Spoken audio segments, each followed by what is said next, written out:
Radical TV. Francisco João, gostaria de saber do apóstolo se já teve alguma revelação de Deus sobre a crise econômica do nosso país e quando é que o mesmo vai acabar. Fui a primeira pessoa que falei da crise econômica. Não quando você me fez a gravação.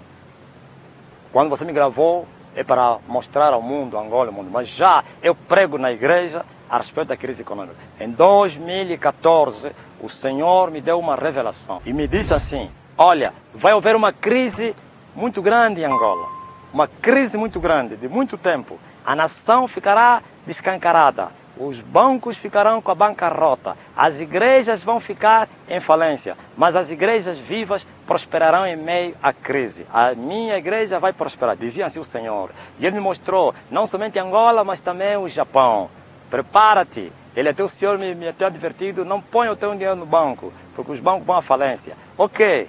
2014, comecei a falar, muitos até duvidaram. Olha o homem, olha o homem, olha o homem. Estava no boom dos petróleo, olha o homem, olha o homem. E assim começou. E eu considero que a crise começou em 2017.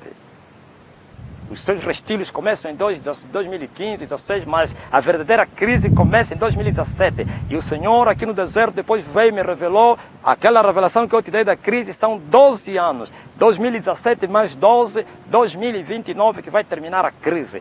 Todo investimento do Fundo Monetário Internacional é em vão. Essa primeira prancha que eles deram não vai alavancar a economia. As dívidas que estão a se fazer é para aumentar ainda mais a crise. A nação estará com as mãos estendidas. E por que da crise? Sempre houve crise, catástrofes, calamidades em nações que vai haver avivamento. Quando há guerra espiritual nas regiões celestiais, há danos na terra. Assim como foi no Egito, quando Moisés lutava com os poderes das trevas, cada poder que caía era uma catástrofe na terra. As 10 pragas representavam a queda dos principados daquela era que controlavam o mundo, porque o Egito era uma potência mundial. E quando caiu a 10ª praga, foi assim que os filhos de Israel saíram. E assim também a crise é a primeira praga, isso não é só uma. Vai haver ainda várias pragas nessa terra, guerra, catástrofes ecológicas, tsunamis, doenças, pestilências. Eu vi o ébola, entrou em Angola, Luanda foi afetado com ébola, é incrível, queda de aviões, escândalos, isso que está a acontecer aqui é o resultado da guerra espiritual. Quando as potestades estão a ser expulsas, eles trazem danos na terra. Então são 12 anos da crise econômica. Começando em 2029. E é o período também que vai começar o avivamento. Estás a ver que é a mesma coisa que aconteceu no tempo do profeta Elias. Elias disse: Acabe, nem chuva nem orvalho cairá na terra, por causa do pecado de Acabe e da sua mulher. E eu em 2012 falei a Eduardo Santos, não queria falar disso. Estás perdido, arrependa-te.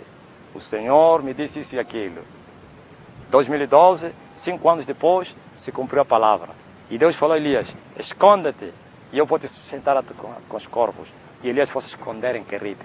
Em 2017 o Senhor falou: esconda-te, e eu vim me esconder aqui. A diferença é que aquele foi 3 anos e meio e esse é 12 anos. São os 12 anos que ficarei aqui no esconderijo e a nação a ser fustigada, mas depois dessa crise vai haver um grande avivamento. O sol vai brilhar e o avivamento traz, ou alavanca também, a economia de uma nação. Então, Quando é que termina a crise? 2029. Está a vir aí a guerra mundial. Deus me revelou a terceira guerra. A terceira guerra vai arrebentar na década de 20 e 30. Nesse intervalo aí. Nesse intervalo. Vai haver uma guerra, e a guerra a mais curta em relação à primeira e à segunda, mas a guerra mais mortífera, porque serão lançadas bombas atômicas que não foram lançadas nas 2 primeiras guerras, apesar que no Japão lançaram no fim da guerra. Isso, ok, eu vi os russos em guerra com os americanos, eu vi a China com o Japão em guerra, a Rússia coligado com a China e o Japão, Ocidente e América. Eu vi os comunistas perderam a guerra, a América e os seus aliados ganharam a guerra, o Japão derrotou a China. Eu vi essa nação, Angola, fazendo aliança com os comunistas na terceira guerra. Eu vi que os americanos lançaram uma bomba atômica em Angola. Angola será bombardeada pelos americanos. Mas eu vi que a igreja orou e a bomba caiu no alto mar. Eu vi que quando caiu no alto mar, trouxe um grande tsunami e comeu a costa. Vai acontecer. pouco tempo. No fundo, a guerra vai se dar mais lá na Ásia. Vocês controlam só. Presta atenção, vou-vos dar um sinal. O dia que vocês ouvirem notícias que houve um eclipse solar na Ásia, naquele território entre a China e o Japão, vai começar a guerra. Porque toda vez que começa um grande conflito, há um eclipse solar. Toda vez que vai haver uma sanha assassina, há um eclipse lunar. Quando a lua se transforma em sangue, significa naquele território onde apareceu vai haver derramamento de sangue. Antes que morressem as pessoas com a febre amarela em Angola, a lua tinha se transformado em sangue, ninguém deu conta. Os magos sabem, mas estão proibidos a falar. E os homens de Deus que entendem essas coisas, talvez não tenham nem espaço para falar. Antes de morrer Savimbi, houve um eclipse solar. Savimbi estava na dimensão do Sol, por isso a bandeira dele tem o Sol. Houve um eclipse solar em 2001. Eu vi também a África seca. Eu tive uma visão como a visão de José. E José sonhou, aliás o rei, as 7 espigas feias. E sonhou outras 7 espigas. Primeiro as gordas, depois as 7 feias. Eu vi a África verde, verde, verde, verde, verde. Mas no fechar, abrir os olhos, eu vi a África seca, seca, seca. Por isso você está vendo essa seca que está acontecendo aí. E começou do sul e foi subindo até lá em cima. Por causa do grande avivamento que vai acontecer na terra. Pergunta a ele o que lhe motivou a ir morar no monte. Jesus deixou uma missão de pregar o evangelho, se é que estou certa, a todas as pessoas. Ele, como apóstolo, não deveria estar a espalhar as boas novas? Então, irmã Catarina, olha o que eu quero te dizer. Esse Jesus que você está falando, que deixou as boas novas para serem pregadas, esse Jesus que falou aos seus discípulos, não saiam de Jerusalém até que do alto sejais revestidos do poder. E o período em que eles estiveram confinados lá no cenáculo, gente ia para o inferno. Deus não está preocupado, apressado com a gente que está no inferno para enviar recrutas. Porque quando vai um recruta na frente de combate, não há resultados. Não somente o povo que ele vai para salvar, vão para o inferno. E ele próprio. Deus precisou 430 anos, aliás, 40 anos para preparar Moisés. Deus precisou 40 anos. E eu quero vos dizer, vocês já leram a Bíblia, os 40 anos, 30 de atraso. Deus falou a Abraão, 400 anos o teu povo vai ficar em terra estranha e eu vou lhes libertar. Saíram em 430. Por quê? Houve um atraso. Deus atrasou? Não. É a preparação de Moisés. Moisés tinha que receber o revestimento para ir libertar o povo. Por isso Moisés ele quis já libertar o povo. Quando ele matou aquele egípcio, ele estava a começar com a obra da libertação. Porque ele sabia que ele seria o libertador. Ele sabia, ele falou aos seus irmãos. E os seus irmãos não sabiam. Atos revela isso. Os seus irmãos não sabiam que ele foi levantado para lhes libertar. Quando lhe disseram, quem te constituiu príncipe juízo entre nós? Moisés ficou 40 anos no deserto. Era tão pesado. As lições Moisés reprovava. E Deus não se apressou. E não foi levantar outro. Deus esperou. Só depois de 40 anos é que o fogo veio na sarça. E o fogo saiu da sarça para Moisés. E o gago ficou eloquente. E o frio ficou quente. E Moisés, Deus falou, vá. Cadê os 30 anos? Gente morreu. 430. E Jesus falou, não saiam. Sem o revestimento do poder, em vão. Só depois de vocês serem visitados é que vocês vão ser minhas testemunhas. Nós estamos a testemunhar o que nós não vimos. É mentira. Para testemunhar Jesus Cristo, você tem que receber Jesus. Tem que conhecer Jesus. Não somente conhecer, viver Jesus. Crescer com Jesus. Receber o revestimento do poder. A plenitude de Deus. E você vai testemunhar a morte e a ressurreição de Jesus com grande poder e milagre. É isso que fizeram os discípulos. E eles testemunhavam a morte e a ressurreição de Jesus com grande poder. Mas hoje nós estamos a testemunhar que Jesus ressuscitou sem poder. Por quê? Faltou a obediência. Fica em Jerusalém até que do alto sejais revestido de poder. Por isso eu estou aqui durante 12 anos. Eu já falei, se dependesse de mim não abriria a igreja. Eu ficaria nos desertos a orar até receber o fogo, depois já queria abrir. Porque você que vai debaixo da autoridade, Pedro, cheio do Espírito Santo, uma mensagem, ganhou 3.000 almas. Mas sem um revestimento de poder, para ganhar 3.000 almas vai te levar 50 anos. Almas salvas, não estou a me referir a almas dentro da igreja. Então, eu estou na obediência, e obedecer é melhor do que sacrificar. O Senhor me mandou, fica aqui. As pessoas estão a pensar que foi uma motivação minha. Eu também sou semelhante como vocês. Eu também tenho os meus desejos. Como disse a Bíblia, que Elias era um homem com as mesmas paixões como nós.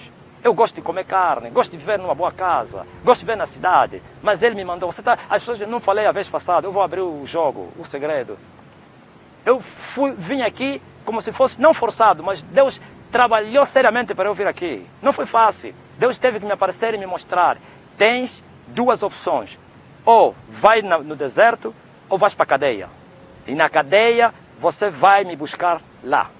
12 anos de cadeia, ou 12 anos no monte. Escolhe. E eu escolhi 12 anos no monte. A mesma coisa que ele fez com Davi. A diferença é que Davi, porque tinha pecado, a mim tinha que obedecer. Se eu não viesse para o deserto, em obediência a Deus, Deus faria tudo, estaria preso na cadeia. Como ele fez com o homem aí que escreveu quem? Peregrino. O homem que escreveu o Peregrino. Ele ficou 12 anos na prisão. E lá conheceu Deus. Já conhecia Deus. Ele teve a grande revelação. Depois da Bíblia diz que o livro dele é o maior lido. O Peregrino. Mas Deus permitiu que ele fosse para a cadeia. E ele queria. Ele não. Me mandou escolher. Ou vais para o deserto ou vais para a cadeia. E eu preferi vir aqui. Ele me disse, na cadeia serás maltratado pelos homens. Eu estarei contigo lá, mas com dureza. Mas no deserto, nenhum só cabelo da tua cabeça vai cair inteira. No deserto, eu te sustento. No deserto, eu removo as armas de guerra. No deserto, eu faço contigo aliança com as bestas feras do campo, com os répteis e com as aves do céu. Viu? Os répteis a dormir na cama, são meus amigos, não podem me tocar. Glória a Jesus Cristo. Estás a ver? Então, não porque eu é que desejei vir aqui. Eu obedeci ao Senhor. Tem uma pergunta, uma questão que o Fernandes fez, que o apóstolo não respondeu na totalidade. Ok. Ele perguntou quais são as tuas referências no Evangelho. Ah, ok. Olha, é assim. Quando eu era menino, eu falava como menino. Discorria como menino, pensava como menino. Coitado do menino. O apóstolo Paulo disse que o menino é semelhante a um servo, a um escravo. Vive debaixo de tutores e curadores. Mas quando Paulo disse que se tornou mais velho, já pensou como mais velho. Eu também já era um menino. Como menino, minha referência era quem? Ben-Hinn. Como menino. Ben-Hinn era minha referência. Ultimamente eu já queria exercitar como Ben-Hinn. Eu implorava as pessoas, eu lançava as mãos, eu fazia tudo que o Ben-Hinn fazia. Eu assistia a Ben-Hinn. Ultimamente Deus me deu uma visão. Presta atenção à visão que me deu, dos dias que estamos a viver. E eu vi o Ben-Hinn chutou uma bola, foi bem alto, lá no céu. E eu admirei com aquele remate. E eu peguei na mesma bola. E eu arrematei, a bola caiu aí, bem próximo. E eu fiquei frustrado.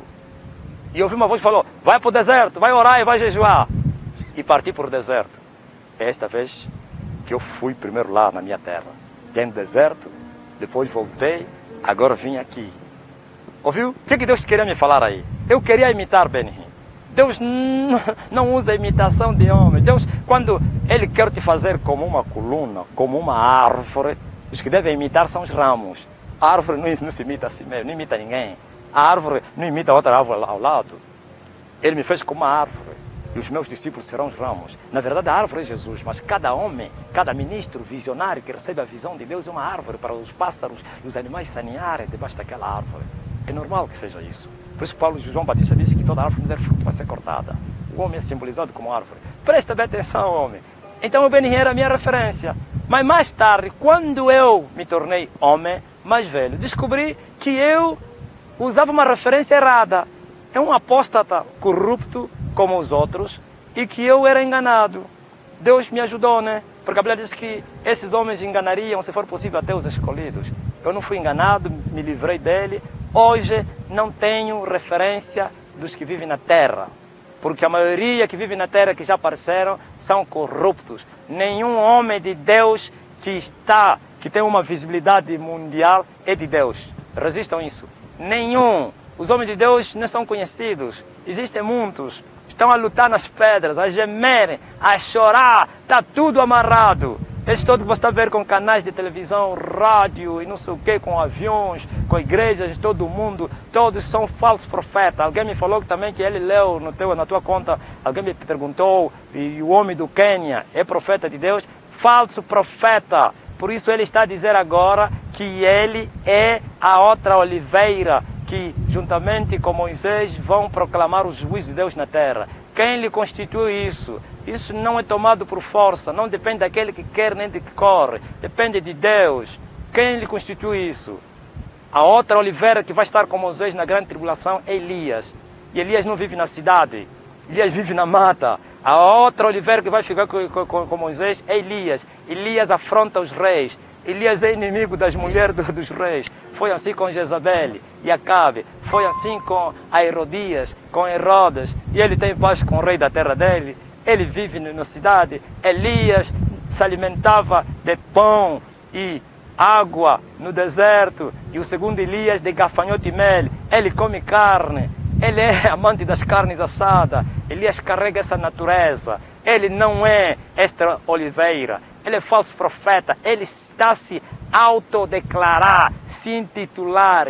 Elias vai se manifestar. Moisés também, para irem proclamar o juízo de Deus na grande tribulação. Não é ele. Ele é mentiroso, é falso.